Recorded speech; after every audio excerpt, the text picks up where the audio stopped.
Өглөөний цагаа бэлдээ. Хүүгээ сургуульд нь хүргэж өчөөд ээж бит хоёр завхарч чимдам аавна. Ээж чимдам аавна гэсэн. Ээж чимдам гэхийг чомдом гэдсэн байхгүй юу? Тэгээд би нөхрөөс харин чиний хэлээд үзтээ гэсэн чи чамдам гэж. Чамда гэж мэгээд. Тэгээд өнөөдөр ээж хоёр тэр цахаар явж ганц хоёр авах юм байвал аваад ирэндээ. Аав ээж хоёр нөгөөдөр буцах юм. За нөгөөдөр ч гэжтэй нөгөөдрийн үүрээр гэдэг чинь баг маргааш л байгаа байхгүй юу? Өнөөдөр маргааш. Тийм ч авч явах юу хүн хийхэн бэлэгсэлд очиод ах дүүнэр дамсуулах юм хомыг би энэ 2 хоногт багтаад бэлдэж өгөх хэрэгтэй. Нэг их авах юм байхгүй гэсэн. Гэхдээ ах эгч нарт нэг жоохон амсах жимс чихэр за тэрийг яг би маргааш авчна. Тэгээд өөр нэг аав ээжлийнхэндээ амсуулах ганц нэг арх марх тэрийг яг захиалаад авчна.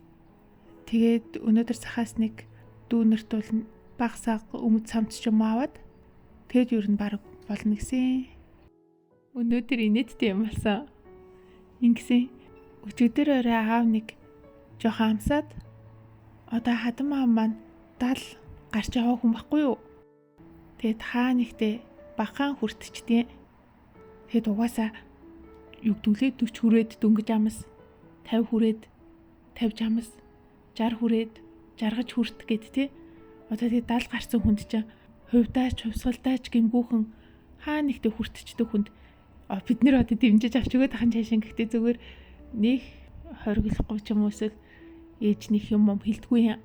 Тэгээд өчигдөр орой жоохон хүртээд унтцсан юм баггүй юу? Тэгээд ээж хоёр өнөөдөр нэг эртхэн зах гараад яваад гисэн. Тэгээд бид хоёр өдөржингөө зах дээр юм үзчихээ. Тэгээд өдрийнхөө хоолыг идчихэд тэгээд нилийн удажгаад 3 4 ч гээд гэрт ирсэн аахгүй юу? Тэгсэн чи аав амир инээдтэй орсны үдэн тэрээжсэн. Өнөөдөр бүр амар халуунзаа бүр амар ингэж халууцсан байртай сууж исэн. Тэгээд хүү яа та яа үтсэн сууж байгаа гэртээ орохгүй яасан гэдгсэн чи аав нь хаалганыхын кодыг мэддэггүй гэсэн. За бит хоёрыг өглөө гарч яваад удаагүй байхад аав салхилах гад уртлын цэцэрлэг түрээлэнгээр алхацсан байгаа юм. Тэгчээд хаалганыхын кодыг мэдгүй за ёо утас уцаач аваагүй гарцсан. Тэгээд өдөржингөө ингээд бит хоёрыг гадаа хүлээсэн хөрхий. Ёо тэгээд өмнөх өрөө нууж мууцсан тэгээд халуунаар нь түлэгч амар хэцүү үстэй яаж утсан ёо. Би баг өмнөөс нь бүр амар мэдрээд байгаа юм шүү ёо. За өнөөдөр бүүнөрөө караоке цэцгэй. Хүйт хоёр төрлөө хүрээдэрлээ.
аавч хоёрыг өнөөдөр л автомат жолоодлоготой машин суулгаж үзүүллээ.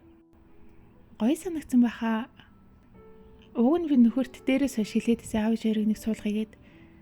Тэгэд нөхөр маань өөрөө яг энэ автомат жолоодлогын инженер хийж өдөржингөө машин дээр туршилт хийж өөрөө бас энэ машинт өдөржингөө ийшээ явцдаг болохоор өөрт нь нэг сонь санагддгүй юм шиг байна. Тэгэд аавч хоёрт бол гоё санагдсан шүү дээ. Машин нь ч сонио. Хүүхд маань энийг ингээд хариуцаад ажилуулад туршаад ажилт юм байна гэдэг мэдрэмж нь ч гоё байгаа шүү дээ. Бид нэр ер нь тэгэл аав ээжийг авчиръя гэж би нөхөрт бас нэлээд удаан хэлсэн.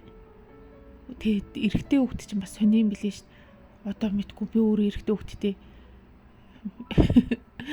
Тэгэл аав ээжийг авчиръя юм хом үзүүл энэ төр гэхлээр ер нь барагтай бол нэг хойшин тавьчих гал за гэж хэл ингээд хайчих гад идэг. Тэгэд охтууд бол илүү тийм юмдаа илүү ачлалтай ч юм уу тэг санагцсан. Тэгээ охинтой болмоор санагдсан гэж юу. Тэгэл бас аав ээжигээ дуудахаас өмнө ядаж бие засна, гэрээ засна, төрөө засна гэж хотлоо яриад байхгүй юу. Тэгжээж дуудах юм чинь. Аав ээж хоёр сайхан санагдсан байхаа, санаа нь амарсан байх. Юм үзүүлж тийшээ харуулна гэдэг чинь бас нэг хэрэг. За өөр хүүхд маань бас хичээж байгаа юм байна, хөдөлмөрлж байгаа юм байна. Хүний нутагт дунд нь ороод өрсөлдөж яваа юм байна. Энтэр гэдэг нэг юм зүйлийг харж, тавширч өөртөө бас бахархаж чадсан байхаа. За өнөөдөр нөхөр ажлаас чөлөө аваад аав ээж хоёрыг дагуулад энэ гур машин түрээслээ нөө Тиамны талбай тэр хаваар зугаалж галуу шуувны мах идэж гэж юу. Тэгэж явсан. Нөхөр аав ээж хоёрыг ирснээс хойш нэлээд тооны амралт авсан, чөлөө авсан. Гэтэ ажлынх нь бол бүгдээрээ мэдчихээг аав ээж нь ирсэн болохоор ингээ гадны хүмүүс хитдэг үдчихээг энэ төргээд бөнөрөө дэмжижээ гэсэн. Тийм болохоор бас гайгүй. Би болохоор өнөөдөр гэрт үлдэж угаасаа хүүгийн хичээл тарах цагаас энэ гурав илүү оройтож ирэх байсан болохоор би хүүгээ авах хэрэгтэйсэн. Тэгээд тэгт далимдаа бас аав ээж хоёр маргааш явах болохоор авч явах юм хувийн бэлцээ. Нөхрийн ажлын хүмүүс нас амар инээдтэй. Бүүнөр нэг аав ээжийнхээ ачийг хариулж байгаа энэ төр гээд нөхрийг дэмжиж байгаа гэсэн. Тэгээд одоо та нар би чинь тийм юм үз гэд. За дандаа хэлжээгээ нэг тийм одоо хятад өвөмнөр илүү сонирхохоор нэг одоо шөнийн зах нэг хуучин идэл зардаг нэг тийм газар үйдیں۔ Аль эсвэл хуучин Бээжингийн гудам гэд нөгөө нэг ханж үгийн трийн нэг бичлэгэн дээр гараад идэг да. Нэг шавар тагзан байшин дундуур ингээд тийм хүн тэргээр хүн зөгөөд ингээд идэг. Тийм үеийг харуулсан тийм үү юм үз. Аль эсвэл Йемен байна гэд одоо хуучин хэттийн одоо өв дурсгал тээсэн музейг англичууд шатаагаад одоо болохоор тэрэнд цэцэрлэг түрээлэн байгуулад ингээд чулуун сэлбэртэй одоо монголчууд тэр тусмаа бид нэр аав ээжэд бол ойлгохчгүй тэр нь ерөөсөө нэг сонь санагдахгүй дандаа тийм юмнуудыг санал болгоод байгаа гэсэн хөрхи өөрсдийнхөө аав ээжтэй адилхан бодоод за аав ээж хоёрын чимдам савыг бараг бэлдээ болчлоо. Одоо маргааш өглөө эрт явах болохоор эртгэн унтаж амраад хүү маань хөрхи маргааш бит хоёр гаргаж өгч чадахгүй юм. Нөхөр маань л гаргаж өгнө. Угаасаа эрт явна. Тэгээд хүү бас хичээлтэй болохоор өнөө оройд нэг сайн тэрвэрлж үзүүлж аваад унтлаа. Одоо тэгээ маргааш өглөөс эрэхт нь өвөө юм хоёр нь явцсан. Тэгээд гуниглах бах уу. Угаасаа хүн явахаар жоохон дагаж явчих гээд гуниглаад идсэн шүү дээ. Хүн ер нь гаргаж өг өөрөө үлдэх жоохон эвгүй. За аав ээж хоёр маань ингээд Монгол руугаа буцлаа да. Бид гуравт ч бас жаргалтай, сайхан дурсамжтай өдрүүд өнгөрлөө. За бай бай.